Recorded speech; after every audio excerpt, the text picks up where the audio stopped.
Assalamualaikum warahmatullahi wabarakatuh.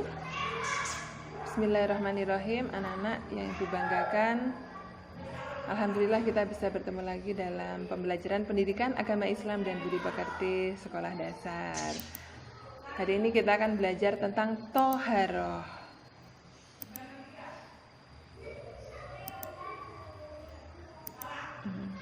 Tujuan pembelajaran hari ini adalah yang pertama, siswa dapat menjelaskan macam-macam najis dan cara mensucikannya.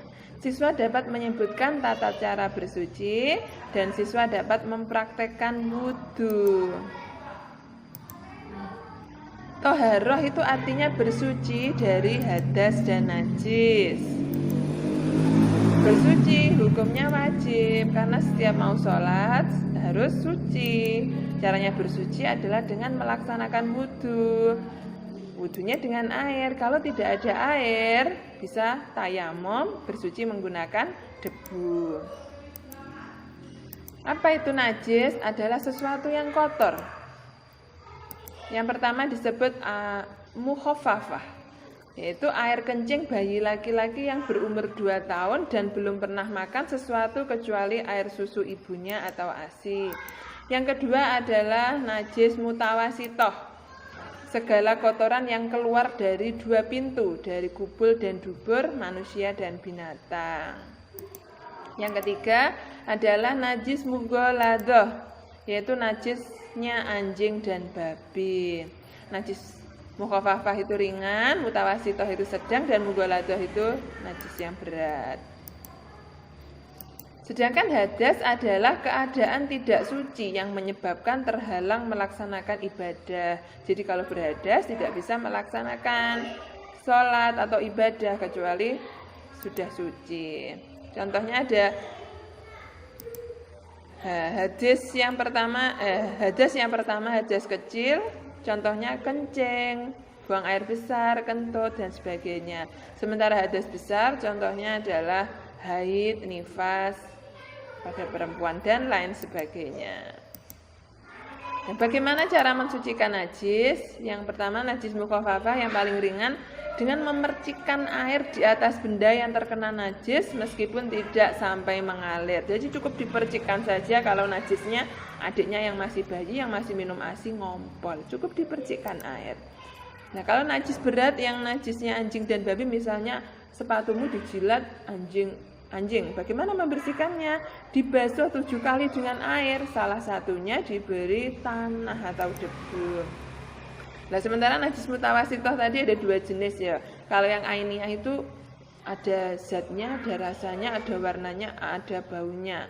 Misalnya terkena eeknya kotorannya binatang maupun kotorannya hewan atau manusia.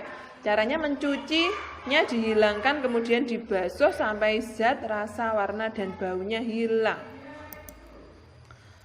Sementara kalau najis yang mutawasitoh hukmiyah, ini cukup mengalirkan air di atas benda yang terkena najis itu tadi.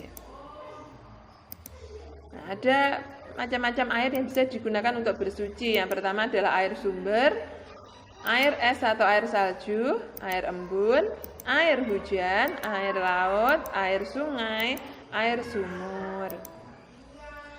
Macam-macam bersuci. Yang pertama disebut istinja.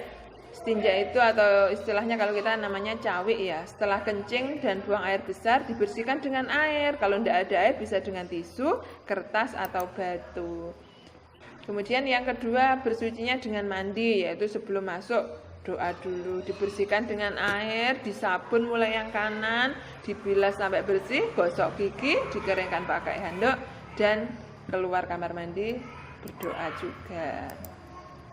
Ada sebuah lagu kalian untuk menghafalkan tata cara wudhu ya. Cuci kedua tangan, lalu kumurlah, bersihkan hidung, cuci mukamu, cuci tangan kanan, cuci tangan kiri, basuhlah rambut, telinga, lalu kaki. Nah, ini biar hafal gerakannya wudhu. Nah, ini tata caranya wudhu. Yang pertama tadi berkumur. Cuci kedua tangan, lalu kumurlah. Bersihkan hidung, cuci mukamu. Cuci tangan kanan, cuci tangan kiri.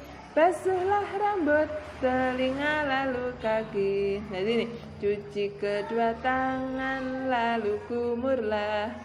Bersihkan hidung, cuci mukamu. Cuci tangan kanan, cuci tangan kiri. Basuhlah rambut, telinga, lalu kaki. Bisa ya praktek di rumah.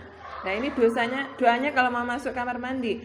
Allahumma inni a'udzubika minal hubusi wal khaba'is. Ya Allah, aku berlindung dari godaan setan laki-laki dan setan perempuan. Kalau masuk kamar mandi, kakinya kiri dulu ya. Sementara doanya keluar kamar mandi, ghufranaka alhamdulillahilladzi adhaba anil adha wa afani. Dengan mengharap ampunanmu segala puji milik Allah yang telah menghilangkan kotoran dan badanku dan yang telah mensejahterakan. Kalau keluar kamar mandi, Pak, keluarnya ke kanan dulu kakinya. Nah, sekarang kita latihan soal ya. Yang pertama, apakah toharoh itu? Yang kedua, sebutkan macam-macam najis. Yang ketiga, sebutkan macam-macam hadas. Dan yang keempat, bagaimana cara mensucikan najis terkena air liur anjing. Yang kelima, apa yang dimaksud dengan istinja? Ditulis di buku tulis ya. Nah, demikian pembelajaran kita hari ini. Semoga bermanfaat. Kita akhiri dengan membaca hamdalah bersama-sama. Alhamdulillahirabbil alamin. Assalamualaikum warahmatullahi wabarakatuh.